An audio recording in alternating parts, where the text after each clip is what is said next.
You are listening to the After the Timeout podcast, hosted by Todd Zazadil and Jon Pilecki, two high school head coaches looking to help others spread their passion for the game of basketball.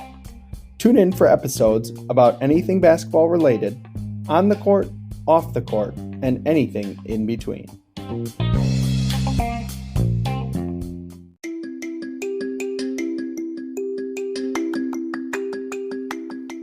We at the After the Timeout podcast would like to take a full time out to talk about VREPS basketball.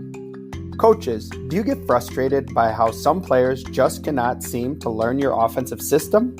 Are you spending countless hours teaching your offensive system to your team just for them to forget by the next practice? You should check out VREPS. VREPS was founded by basketball players and coaches to create tools that make learning plays easily a reality. VREPS allows coaches to turn their 2D playbook into a 3D interactive video game that players can watch on any mobile device on their own time. Don't just have players watch film, have them live it and control the players so that they have a better, more efficient learning experience. It's free to try. Go to vreps.us to sign up today.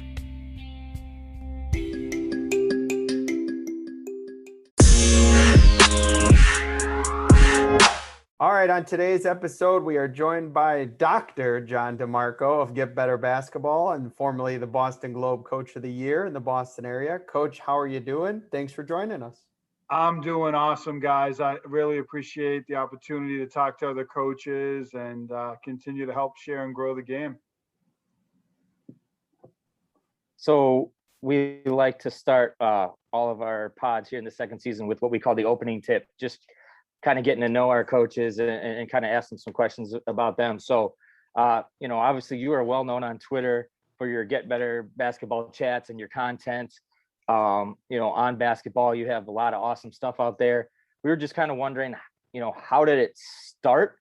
And then kind of what helped you gain that following along the way? Yeah, that's a great question. And I've had that from a couple of different coaches. How did you get this started? So I coached basketball right out of college, going back to 2005. I was a junior varsity coach my first year out of college, and I coached football as well and played football in college. And I had coached for basketball for about 12, 13 years and stopped coaching football a couple years earlier than that because I was getting my doctorate at the time and something had to give, and I was a head football coach and just an offensive coordinator in football. So I decided to stick with basketball. That was my love. And in 2017, my son was born, who's now 4.5.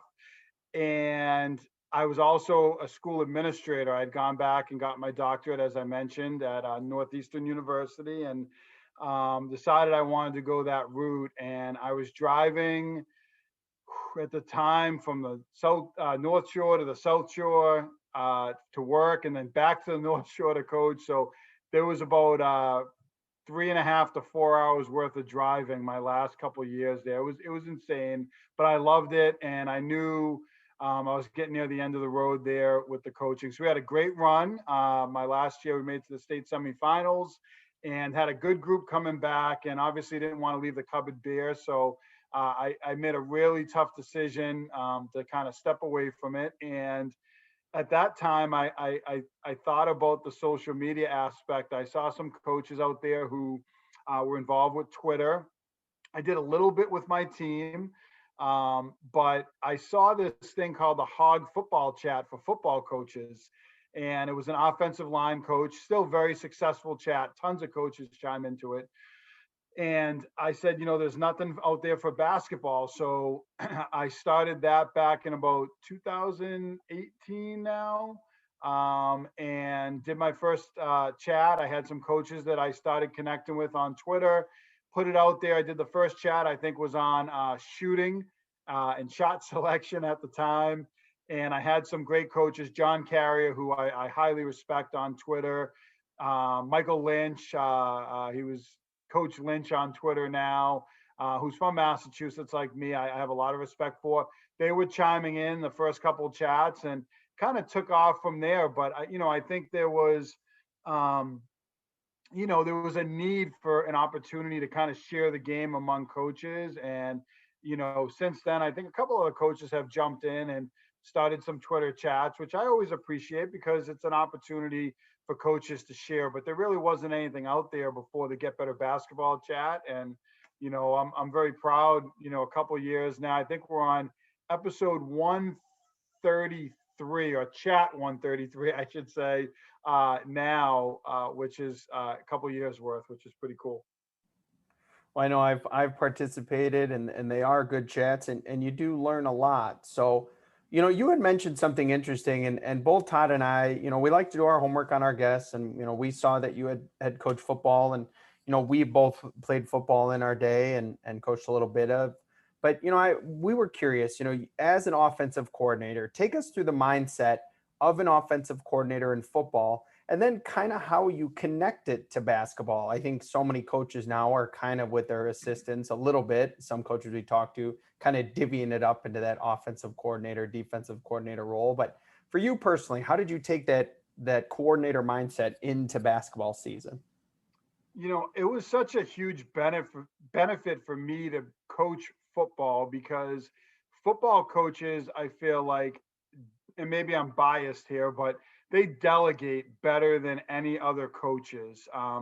You have your line coach and they really take ownership of the line and their individual time. And you have your receivers coach and your running back coach and you're just on the offensive side. And then obviously cornerbacks and D-line, et cetera, on the defensive side of the ball. So when I coach football, I think that really helped open my mindset to delegating a little bit more in basketball. And that was something I always took a lot of pride in as a basketball coach. I mean, as someone who was a head coach, I had my assistants very heavily involved. I was so fortunate. My brother Rich coached with me, and he coached me as a kid growing up, and he had coached high school and youth basketball for years and years. And to have him as an assistant coach with me, and he took ownership of certain aspects of the game, on the defensive side of the floor, and then working with the post players. And I took ownership of aspects of it. And then I had other assistant coaches.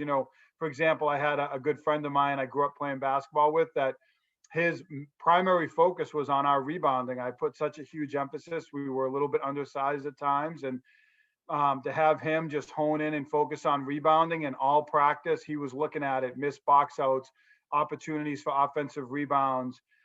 That's a little bit unique. I know some coaches do it. I know Doc Rivers had Tom Thibodeau as his kind of defensive specialist with the Celtics, and I'm obviously a Celtics fan. So, some coaches do it, but some coaches are really kind of one person show. And for me, if I could get more out of my assistant coaches, it meant the level of focus and attention to detail could be significantly better. So, ultimately in the games, I was calling the defenses and I was calling the plays on offense and I was honed in on that. But in practice, I had coaches that would lead a defensive drill or lead an offensive drill. And I felt like, it helped them a little bit more credibility with players and talking to them. And then the players knew, Coach Dan is going to hone in on the rebounding. And I know that in the games, he's going to pull me, when I get pulled out, he's going to be talking to me about that. And Coach Rich is going to be looking at our defense and our deflections and looking at our post players and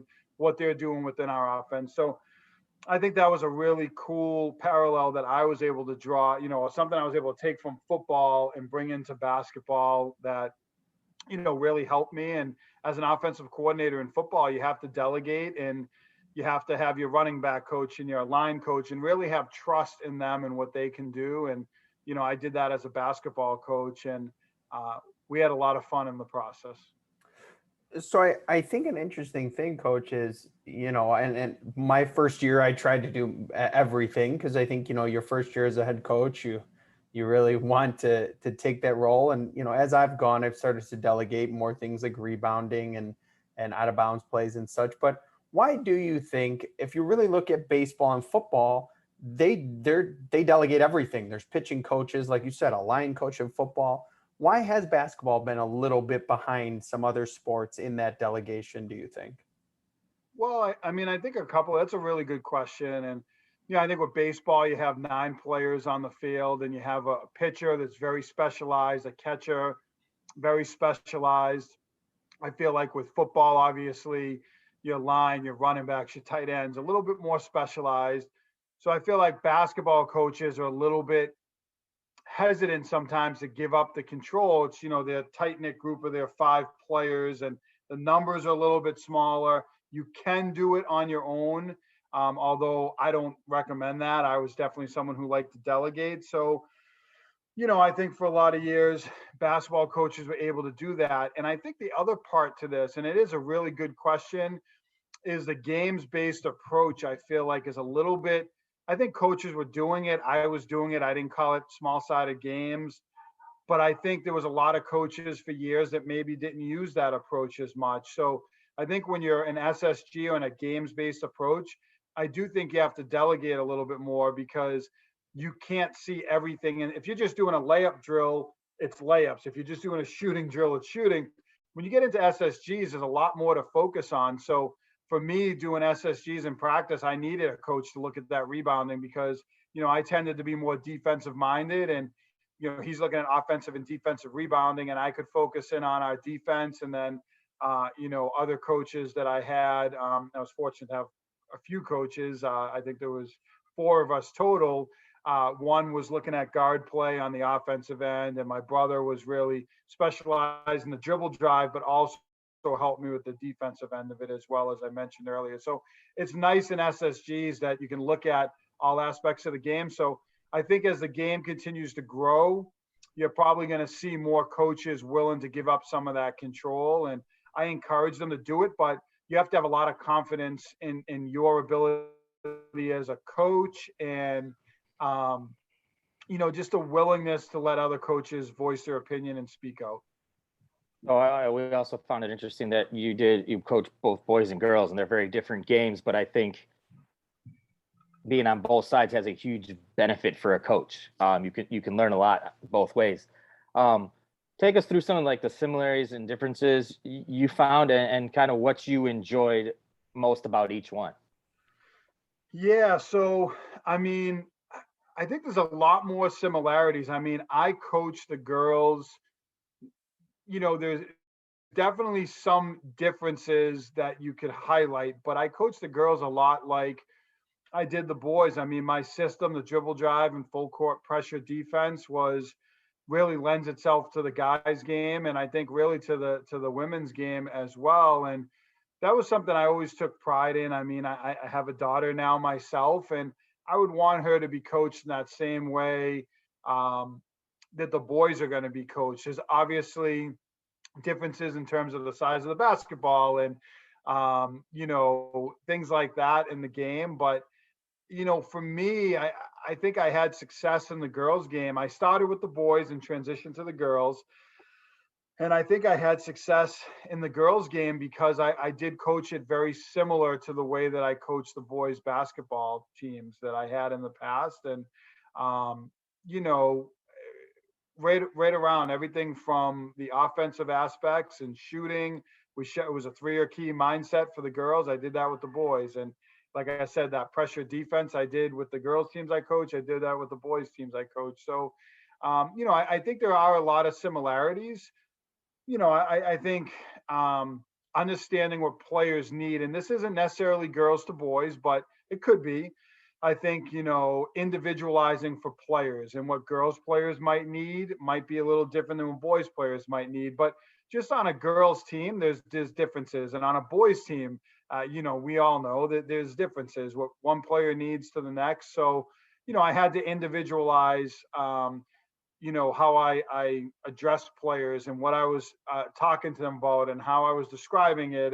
But I really think that's a basketball thing and not so much a men's and women's thing. And as someone who coached both sides of it and had an opportunity to, for me, I really tried to treat them the same as much as possible. And I know that's not always the answer coaches are looking for. They might want to hear, there's this difference or that difference. But for me, I think I really tried to coach them the same as much as possible. But I understood personalities were different and the needs might be a little bit different. And, that's a coaching thing in any sport.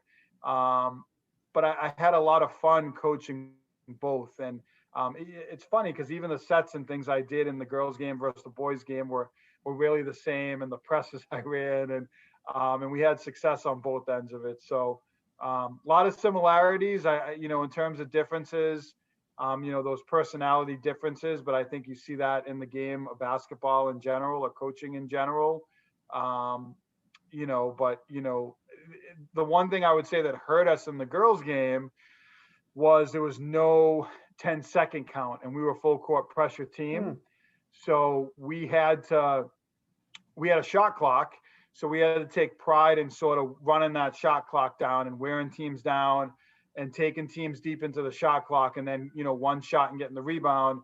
In the boys game, we got some 10-second calls. So that was a difference in the game. And for me, pressing my first year, I was like, oh, there's no 10-second call. So teams could be a little bit more patient, but then with the shot clock, they'd get it over half court, but there's only 10 seconds left. And then, of course, at that time, they're rushing shots. So we had to kind of take pride in the opposite end of it, not forcing 10-second calls, but forcing teams to tough shots at the end of the shot clock.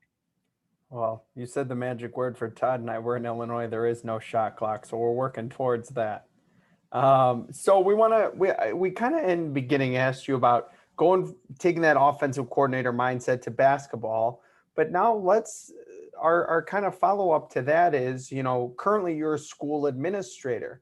What are the things that you took from being a head coach that you've transitioned now to being a school administrator? Because I'm sure there is some things that going from being a head coach to a school administrator did kind of mesh. Well, I can tell you guys, I'm enjoying this conversation so far because it's got me really thinking, and I feel like, X's and O's are a big part of it, but the things you're asking are really important part of coaching. And, I think what transfers, not just as an administrator, but as a teacher, is that relationship piece. And, as an administrator, especially where there's a discipline component and there's obviously the relationship aspect and, much more to the role, I feel like you really have to hone in on relationships with your students because, you have to be the one that they see when things don't go well, but you also want to highlight the positives and find ways to see those positive things. So we do positive referrals in my school, and that's something I brought in as an administrator. Like, let's call families, let's call parents when, hey, so-and-so did a great job, and let's highlight that. And I feel like to kind of bring that to the basketball side of things, we did a hustle ball.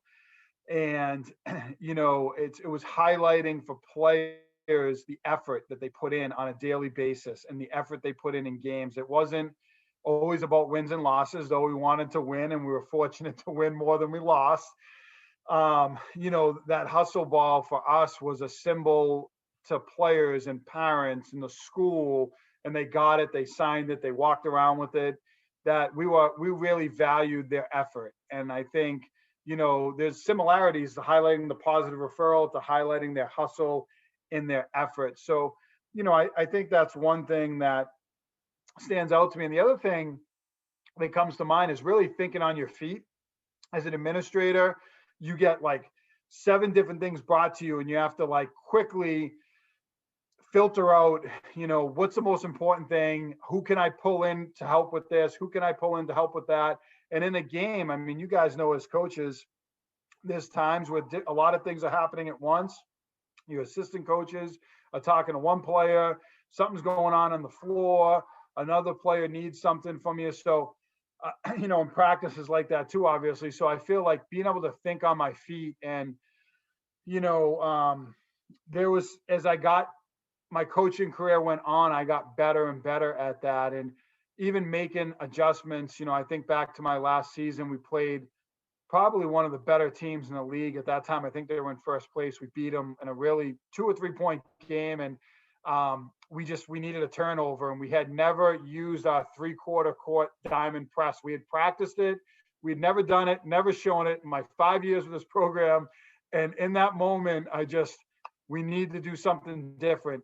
We did it, turnover, layup, other coaches calling timeout. We took a 2-point lead and we end up winning that game. And I think being an administrator, it's not turnover, layup, but I think there's opportunities to turn negative experiences into a positive for a student when things don't go well, and think on your feet, how can I make this a better experience for the student?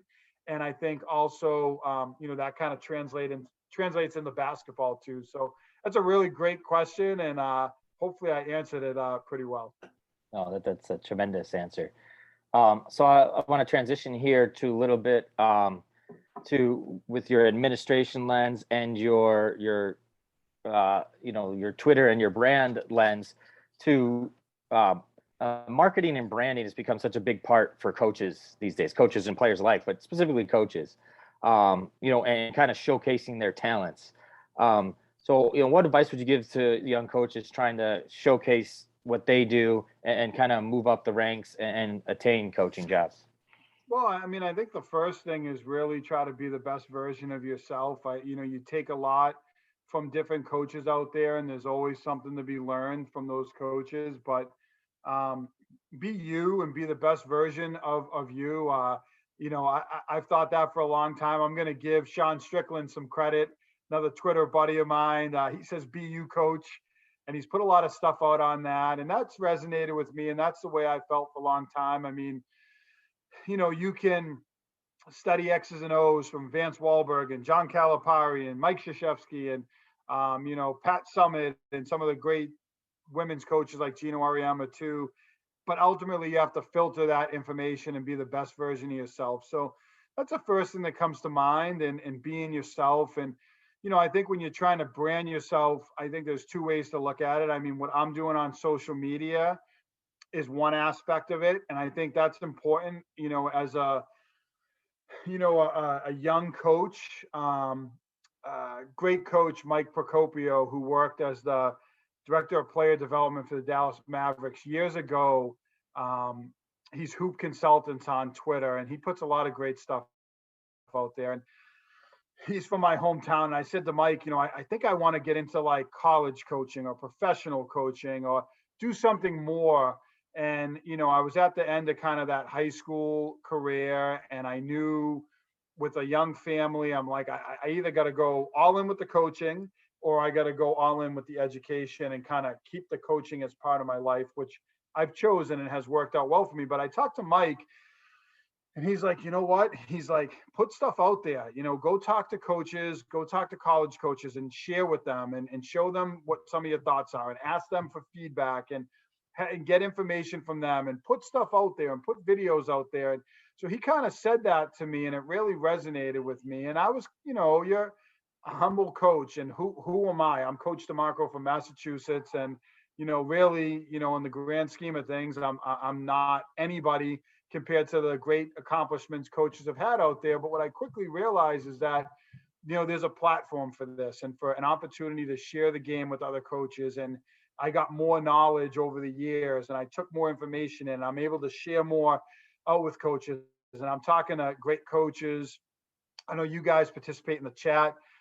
Coach Palicki, John, I had a chance to talk hoops with you on Get Better Basketball Live, and to talk to coaches like you and other coaches out there, high school, youth, college.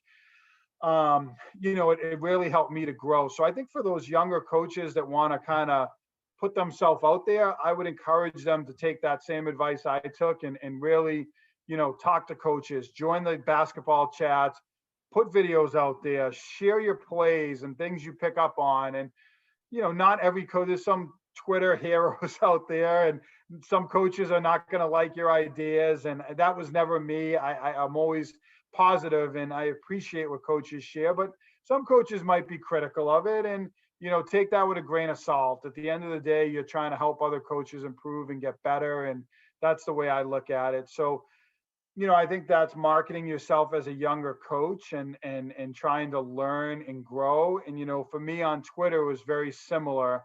I was trying to kind of grow my brand and the Get Better Basketball brand. And I said yes a lot. And there's coaches that say, hey, can you talk to me about this? And yep.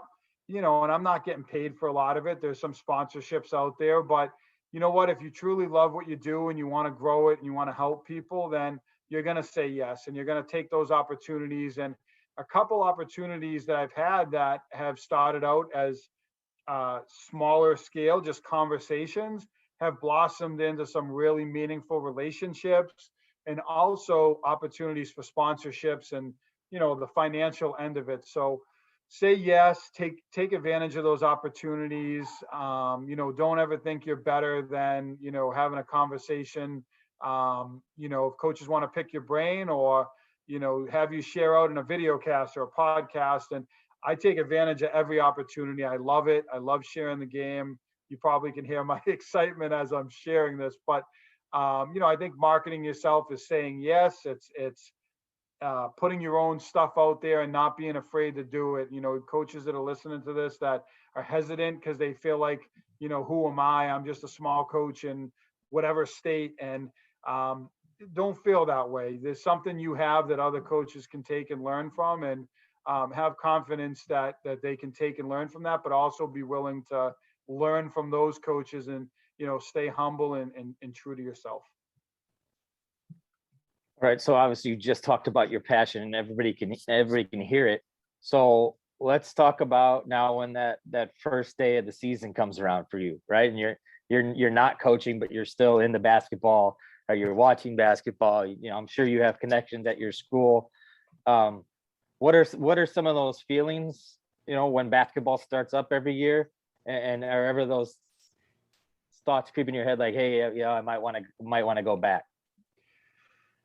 The first year was really tough for me. My son was young. He was just about a year old at that time, and we had, I think we had number 2 on the way. They're all very close together. So, but now we have, of course, 3 at 4 years old and 4.5 and under, so 3 children total. But the first year was a little bit tough, and I went out to games and I watched my former team play and have a lot of success with the new coach, and saw the players. I stayed out of it. I just watched in the stands and just very much hands off, and that was tough. But after that, and being with my family and training players and mentoring coaches and doing the Twitter chats and looking and breaking down X's and O's on my YouTube channel. And yeah, I have a thirst for it. And I know that I could do a great job if I step back into that role. And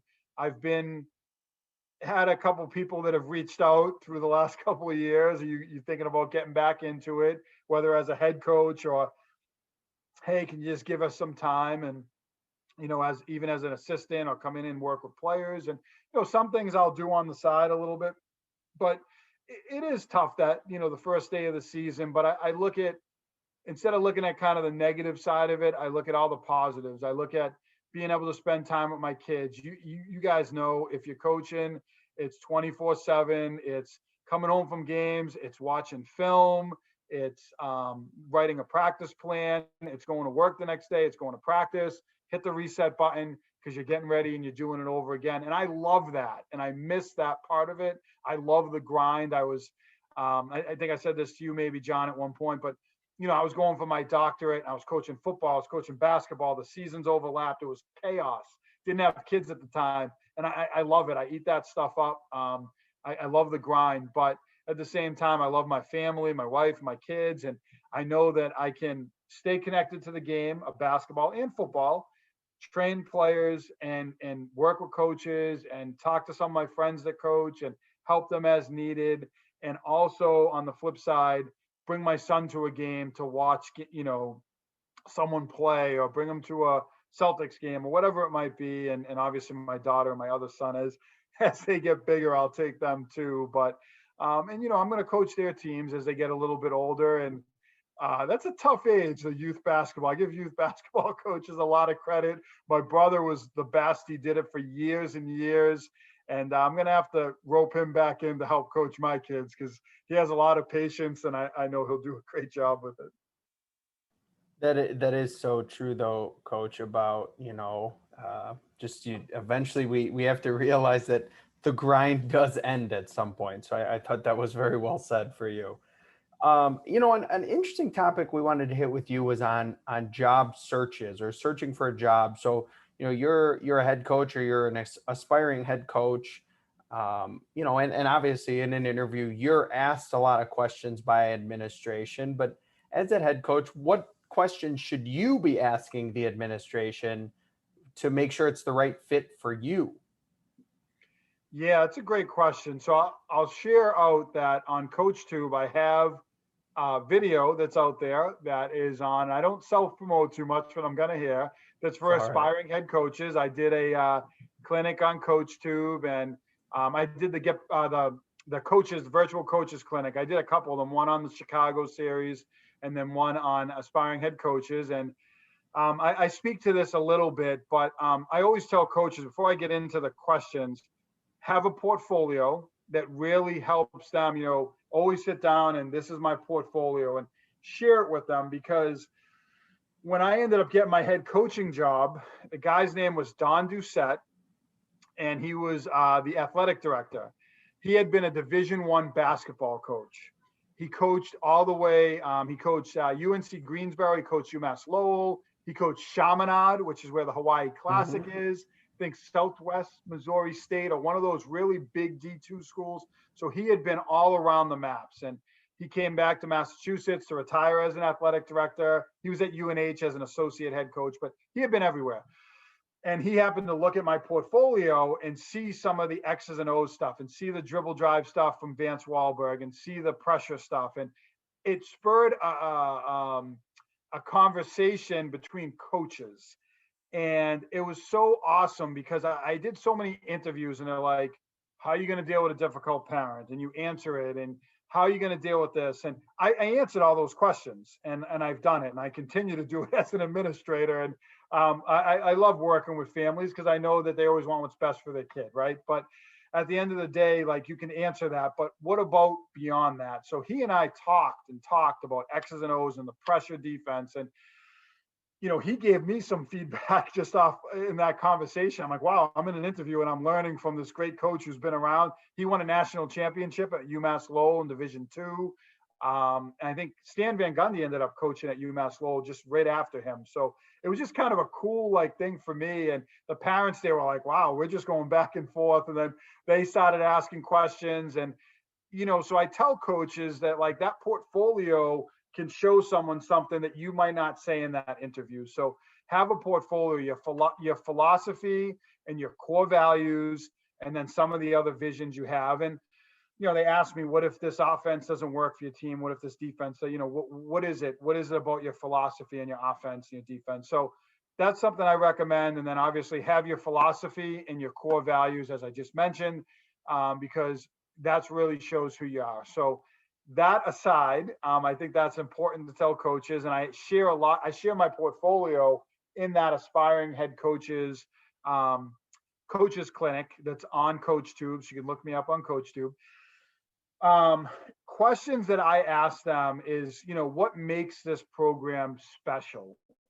And what is it about this program that the players love? And I like when there's a player there, because I ask them, what is it that you love about playing for this team? So those are things that tell me about the culture and what I'm kind of walking into. And, I always ask the person, if I haven't done research, I don't know, someone got fired, they didn't get fired, but, what was the situation like? What has the culture been like? What has the program been like the last 3 to 4 years? And where do you envision it? And sometimes they'll tell you, you're going to have 9 freshmen, and that's good information. And you want to rebuild a program, and you're a young coach, and they might tell you got studs coming back, and the last coach got a college job, and this is so it's all information. I don't know if you always make a decision based on it, but I like to find out that information, the culture of the program, why players like being there, why the other coaches like being there, and then having some perspective on the past. And I knew when I got my first head coaching job, it was a rebuilding program, and they had not had a lot of success for a lot of years. And the AD, the same one I just talked about, was very forthcoming about the culture that was not good. And for me, that was a challenge that I wanted to take on as a first time head coach. And, but I think those questions are good ones. And, think about that as you go into a program and write down those 2 or 3 questions. When I interview people now as an assistant principal, if I say to them, what questions you have for us? And they're like, none, it doesn't mean they're not going to get the job, but I always wonder about that because if I'm interviewing and selling myself, well, I want you to sell to me what you're, what it's going to be and what I'm going to come across. So I think it's good to have some of those questions, and I don't, know that you can go wrong, but find out about the program, the culture, and, kind of what you're going to be walking into. So I want to kind of transition into multi-sport athletes. Obviously, you did football, basketball, and a lot of times there's carryover. You would hope at most places the coaches communicate, get along, but a lot of times, whether it's girls or guys, it doesn't always happen. So with multi-sport athletes, how do you work to find that balance for them, right? Because obviously basketball is important, right, at the time, but they also have those other needs and those other interests that they're trying to pursue. So I was someone who was a multi-sport athlete myself, and you look at the NFL draft every year, and I always look at this number, and it's like of the 20 some odd first round picks, like it was 28 teams. I forget. I don't know the exact number. 25 of them played more than one sport in high school, and 18 of them played 3 sports in high school. And you look at those numbers, and it's very telling because I think being a great athlete, in basketball or football, you want great athletes. You want skilled players, but you want players who are athletes. So I loved having football players in basketball. I felt the conditioning piece took a couple weeks because it's a little different in football to basketball, but I felt like their skill set was so good, their hands being good and their speed and their ability to cut and change directions. And sometimes we had some bigger muscular players that came over and played basketball, and they were great around the basket. And, maybe a tight end, they had great hands, but they knew how to body players and get rebounds. So I always appreciated that for multi-sport athletes. And, in the girls' game, I had a lot of volleyball players. I mean, they could jump through the roof. So we weren't the tallest team. We were like 5'9", 5'10", maybe 6 feet here and there, but and smaller. There was teams that had 6'1", 6'2", 6'3" girls. And actually there was one team that had 6'7" girl. But, we had players that could jump through the roof, and they were so athletic. So in my press, I loved having volleyball players. I love soccer players, the girls' game or the boys' game. Their footwork is great. Soccer players defend like nobody else. I'll tell you what, I think in the girls' game, 2 of my best defenders were dynamite soccer players, and they just would not let anyone get by them. So I valued the multi-sport athletes. In the boys' game, it was nice because they all worked out together, basketball, football, and there was a lot of crossover. In the girls' game, in the school I was at most recently, there wasn't a lot of female athletes that lifted, and we kind of started that. So we kind of inherited some of those volleyball players with our summer workouts. And, not every player wanted to work out in the summer, and I understood that. That was, I guess, their prerogative, what they wanted to do. But in the boys' game, there was more crossover. In the girls' game, trying to bring in some of those players for those summer workouts. And, it was always nice having those athletes, though, from different sports because they all brought different things to the table. So, we really wanted to hit this topic, especially with you, about filtering content. And Todd and I have asked this to multiple guests. There's so much stuff out there, and especially with social media now, and like you said, with Coaches Tube or YouTube shows or podcasts like our show, or there's just so much content as a coach. You may want to do one thing in your system, and then all of a sudden you see this thing and you want to change, but then you see something new and you're like, I like that too. How can coaches, maybe how did you, or some advice for coaches, how do you filter through all this information? Otherwise, your FAST model is going to be, 1,052 pages, and you're not going to really know what you're good at and what you're not. Well, I think the first thing is it's really about the relationships and the skills of the players. So if you really hone in on developing a skill set for players and the relationships you have with them, then it's a little bit easier to give up some of the X's and O's and some of the other stuff that you can get into the weeds. For me, I was not as I found what I wanted. I wanted to learn more pressure defense. I got Shaka Smart or Billy Donovan DVDs. I wanted more dribble drive. I hit up Vance Wahlberg. So I was very intentional about what I did. You're talking a few years back. Now with Twitter, and I'm one of those people, I put play all the time in the NBA finals. I'm sharing out pinch Chicago switch and this and that, and still sharing out sets and focus breakdowns on YouTube. And, I think for coaches, you have to really think about what you do, like kind of like where you are and then like where you want to get to. And I think if the stuff that you're looking at is going to help you to get to where you want to get to, then you think about it. So for example, me right now, I'm a dribble drive coach. I love the Chicago series. And what I'm saying to myself right now, and I did a little bit of it, I dabbled with it. I would definitely, if I was a dribble drive coach, bring my four, my athletic, well, in the dribble drive, it was the four, but I guess your post player. From that low block, I'd run them up to the top. I'd hit them in either the pinch post or maybe extended pinch post, and I would be running some more Chicago actions. And that's of value to me. So I've been drawn to the Chicago series, which is why I've done a lot of stuff on it, because I think that's part of kind of like my hybrid dribble drive and how I would envision advancing it, because I see how that dribble handoff in the Chicago series and players getting downhill and the decisions they're making are very similar to what we're already doing in dribble drive. If I was a flex or a motion team, I might not be there. I might be looking at some of the other stuff that's out there. So, I think you have to look at where you are and where you want to get to. And I think, the X's and O's are going to get you so far, but it's the relationships and it's the skills you're building with players. And, less is more for me. I went into the first game with one sideline out of bounds play, and it was like a basic stack and break press breaker that we knew against zone and man. And then maybe like 2 or 3 baseline out of bounds plays in our dribble drive and maybe one quick hitter off of it. So like really, really basic. And our pressure defense.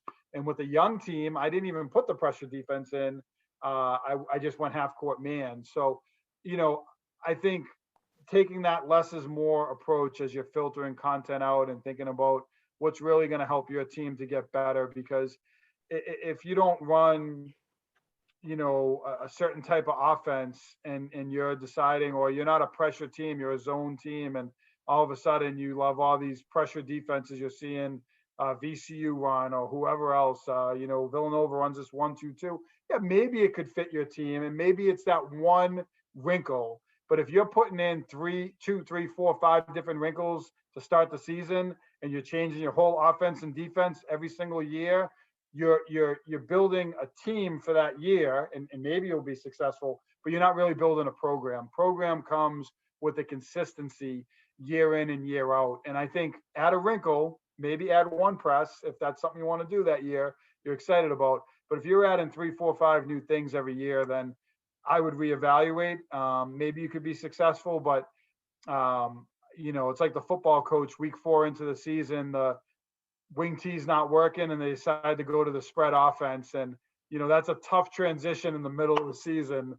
But I see a lot of coaches drop it. And I don't think it's the wing tee that's hurting them. I think it's some of the other fundamental concepts. So they'd be better off focusing on the fundamental aspects. So, all right, going in our last 2 segments here, we call one of them the 30-second timeout. It's your dime, your dance floor. You talk about really pretty much anything you want.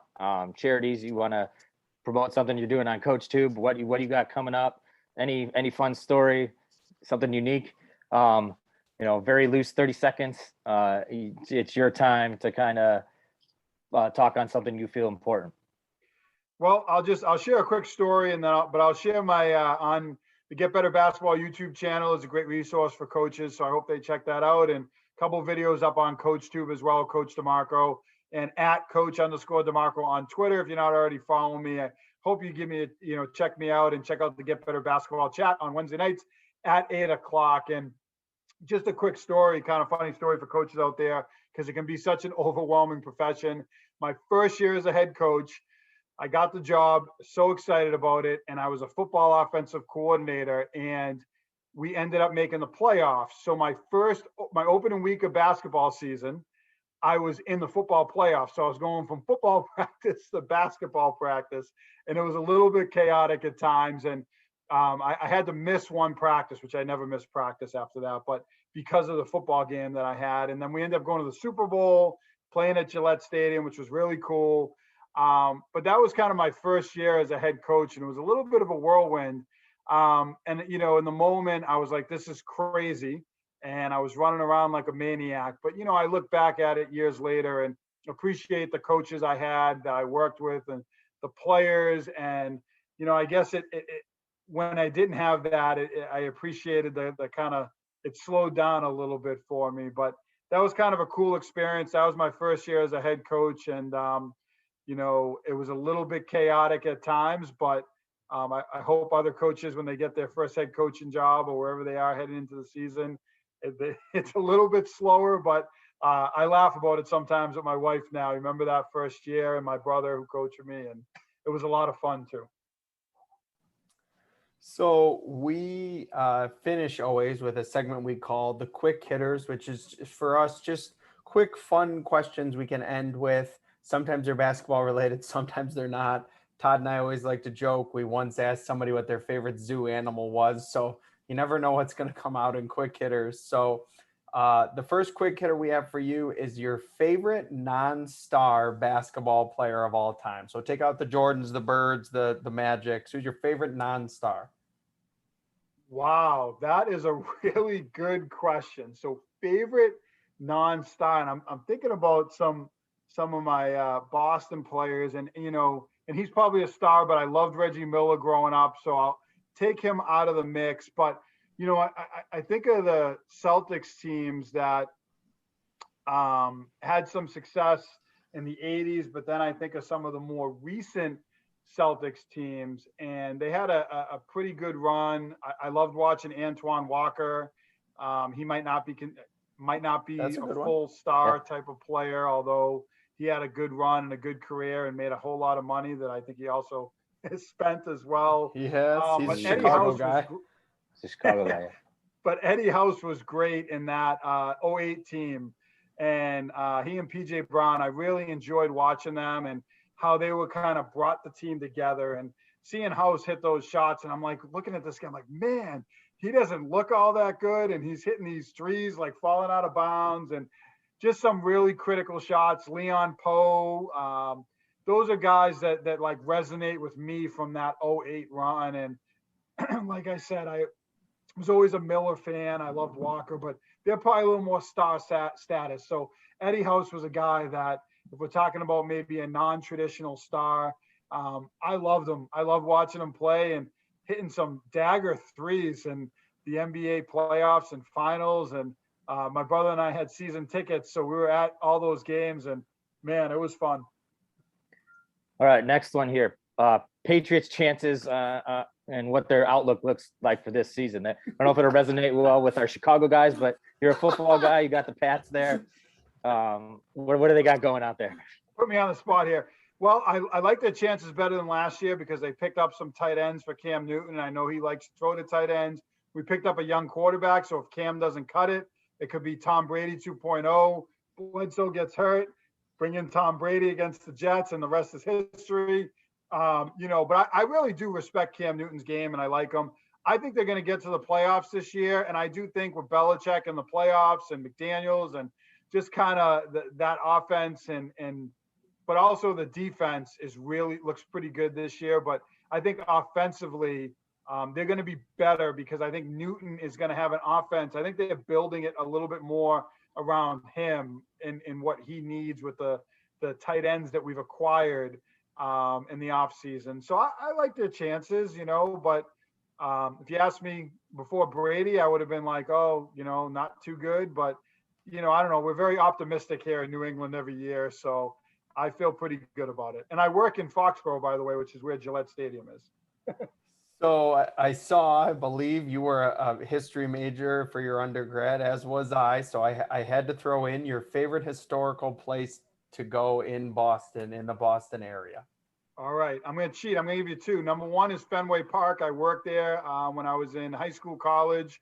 The joke is I never quite worked a lot of games. I worked just enough to go in and kind of have some fun, watch the games, and sell a few hot dogs. But I worked a couple of years at Fenway. So I think that's a great historical place for people. You think about all the history in that park, and especially recently with the World Series, but a lot of World Series over the year. And then love the Freedom Trail in Boston. We went there as kids, Faneuil Hall type area, Paul Revere's house, the Old North Church. As a history person, that's something so cool, and you can walk it, and there's a lot of great restaurants. There's a lot of great things to do. But that Faneuil Hall area in Boston is of course, one of my favorites. So the Freedom Trail for pure history, that would be the answer. All right, staying on the history theme then, your favorite period of history to study or teach? Well, it's hard not to say the American Revolution, because so much of that was in the Boston area. But the Civil War, World War II Civil War, it's probably a toss-up, but I would say the Civil War I loved. I taught US 1 for a lot of years. I taught US 2 as well. And I really enjoyed teaching the Civil War, because I felt like you can get into, there's so many cool stories, whether it was Wilbur McLean, where the war started and ended, Appomattox Courthouse, or, getting into some of the battles like Antietam and showing the kids the maps and some of the strategies. So I really loved that about the Civil War, maybe too much at times. And then also World War II as well. I would agree with World War II. I would throw in, I love the Constitutional Convention. That's always one of my favorite time Very periods. cool. Absolutely. All right. So for you, obviously, as you said, you're right by Gillette, you're a Patriots fan. What about college football? You got a favorite college football team? So my siblings will be upset with this. So, well, I went to Merrimack, so props to Merrimack. They just went up into Division I, and they're doing a great job. So take my son to the game, season ticket holder here. But grew up with BC. My other four siblings all went to Boston College, but not me. I went to Merrimack, but I love Notre Dame. And I have a nephew who goes to Notre Dame. I got out there a couple of years ago, and it is beautiful. I mean, I don't know the campus. I don't know how to describe it. I don't know if you guys have ever been there, but it is amazing. And I always love Notre Dame football. My dad liked Notre Dame, so that might have something to do with it. But always loved it. And I have a nephew who goes there. Doesn't play sports. He's an engineering major. He's going to be like a NASA scientist someday. But always loved Notre Dame. So yeah, that's it. I'll answer if I've been to Notre Dame this way, Coach. My mom's family, the maiden names are Burke and Ryan. So that should answer if I've been to Notre Dame or not. Very cool. All right. Next one here. Something that people think or say about Boston that's not accurate. I like this one. I think Boston fans and Boston people are passionate and they're loving. It's a place where you come to and you get to know people and you feel like family, and everyone wants to give you a hug and a kiss, and that's Boston. But I think sometimes, through sports, and our passion is mistaken for, and I think we win a lot, if I'm being honest. So some towns hate us for that. The Patriots, Red Sox, Bruins, Celtics, we've had a lot of success. But I think people mistake that passion for we're angry or aggressive or, Boston. And then they come here. I've had friends from out of state, friends from Florida and actually Chicago and other places. And they're like, wow, it's not quite what I thought. They go into town and everyone's happy and they want to help you and whatever it is you need. And I feel like it's a place that is very diverse and welcoming, and they embrace people when they come here. But sometimes I think the perspective from, or at least from New York fans, is Boston, we don't like Boston. And of course we have that same perspective for the New York fans too. So we're from Chicago, so we'll hold our New York thoughts as well. So just to finish, we added this one. Todd and I always seem to add a quick hitter, but I'm just curious, when you were an offensive coordinator, what offense did you run? So a couple of different ones, but most recently we were spread, no huddle, Chip Kelly, get that ball snapped and inside zone, outside zone, quick screens. But I also ran kind of my first stint with my other team. We ran some hybrid wing T, some shotgun wing T, and a little bit of the eye mixed in there because we had a stud back that could just plow people over and get downhill. But spread shotgun is my thing. And when I was in college, we were kind of 4 wide type of team as well. So that's my thing in football. Well, Coach DeMarco, we can't thank you enough for being on. We had some awesome conversation. I encourage all of our listeners to check out Get Better Basketball on YouTube, on Twitter, on CoachTube. Participate in the chat coming up tomorrow, 8:00, I believe, right, Coach? I usually try to jump in, but sometimes it's the kids' bedtime, so I'm like, But I encourage everybody to check it out. So much good information. We really appreciate you on, Coach, and thank you so much. Thanks for having me, guys. Really enjoyed talking, basketball and really going beyond X's and O's. I think there's a lot of value in that, and appreciate that you guys are going beyond the X's and O's. That's really cool.